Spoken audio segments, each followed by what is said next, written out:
Have you ever wondered what unusual hobbies the world's most notorious criminals have?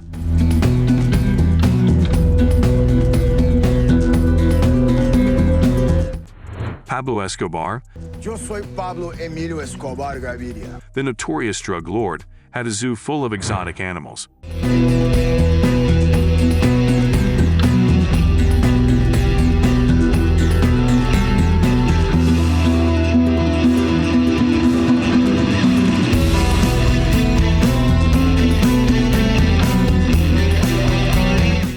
How did he come by such a collection? What was the zoo's appearance like, and what animals did it house? Is Escobar indeed paid millions to bring these creatures to his estate? Many people will likely be surprised to learn that Escobar's zoo was more than just a pastime for him.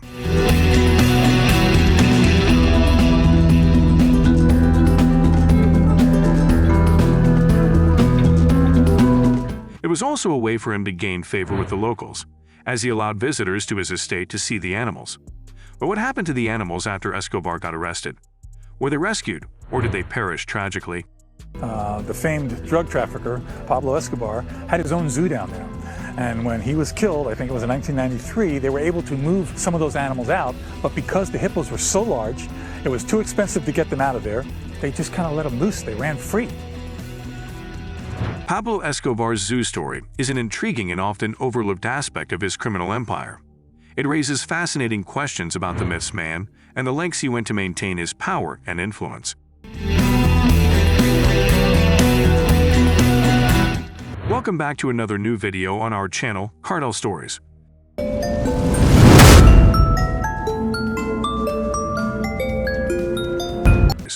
Please subscribe to our channel and click the bell icon to receive unique and exciting content updates. Escobar was born in a low-income family in Colombia in 1949. He started as a criminal by stealing gravestones and selling them to smugglers. The Escobar quickly became involved in the drug trade.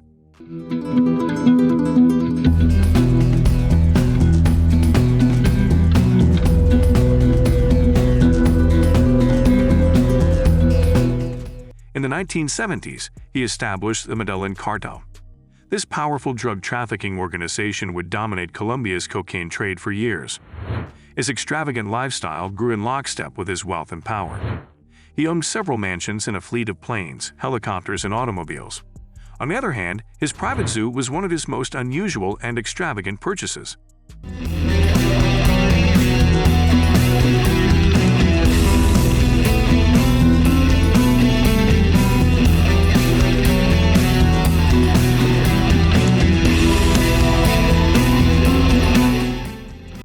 Escobar was known to have a childhood fascination with animals, which he indulged as he grew in power and wealth by building a private zoo on his estate. The zoo housed exotic animals such as giraffes, elephants, hippos, and even a giant anteater. Escobar allegedly spent millions of dollars to acquire the animals for his zoo, frequently leveraging his drug empire to facilitate the purchase of illegal and exotic animals.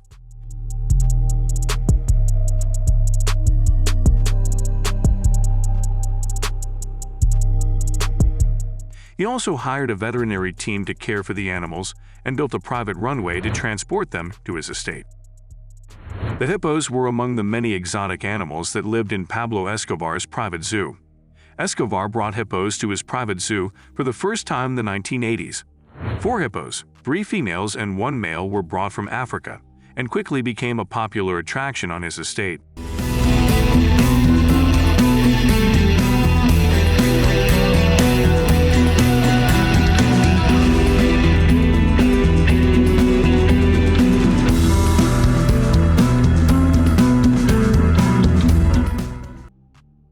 How did hippos become a problem after Pablo Escobar's death?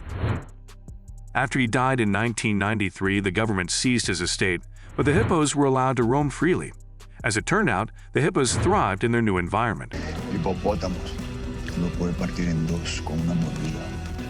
The tropical climate and plentiful food sources gave them ideal breeding and multiplying conditions. Over 80 hippos are thought to live in the area surrounding Escobar's former estate today. The hippos initially piqued the interest of locals, and tourists began flocking to see them, transforming the area into a hippo sanctuary.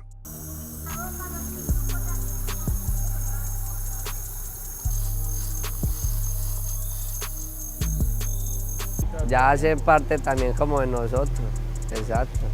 Ya. Sí, como la mascota ya de ahí del pueblo. Parece que estuviéramos en África.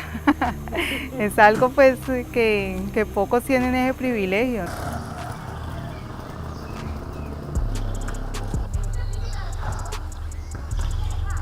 The number of problems, however, increased as the hippo population grew.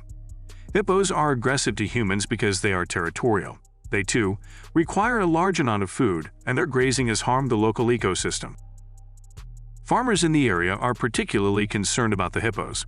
The animals have been known to invade farmlands and eat crops, causing significant financial losses to farmers. There have also been reports of hippos attacking livestock, threatening the livelihoods of local farmers. Another source of concern is the ability of hippos to spread disease. Hippos have been identified as carriers of tuberculosis and anthrax, which can be transmitted to other animals and humans. The risk of disease transmission increases as the hippo population grows. Controlling the hippo population has sparked outrage among locals and animal rights activists.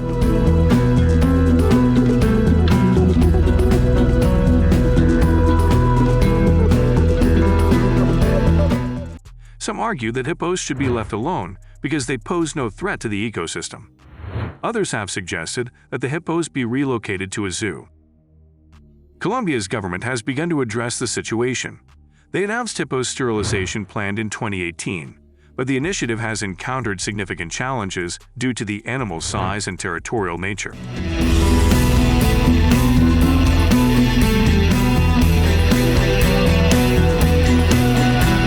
The government has also formed a task force to investigate the environmental impact of hippos and develop a long-term management strategy. The Colombian government's efforts to address the issue are admirable, but controlling the hippo's population remains a significant challenge. Wild hippopotamus to give it a shot so it doesn't have more babies. It is not a trivial thing to do. You can't really dart them because when they get scared, their natural reaction is to run back into the water, and if you sedated them, they will drown, right? Because they'll go into the water and die. More work is needed to create a comprehensive plan to mitigate the hippo's damage while ensuring the safety of those living nearby. This was definitely a man-made mistake, and the lesson is that a small mistake that we think initially is just to create a conversation piece can become catastrophic for the environment. So this is how the hobby of a notorious criminal caused a significant problem for the whole of Colombia. Please hit the like button and share this video with your friends if you found it informative and thought-provoking. Remember to subscribe to our channel for more exciting and informative content.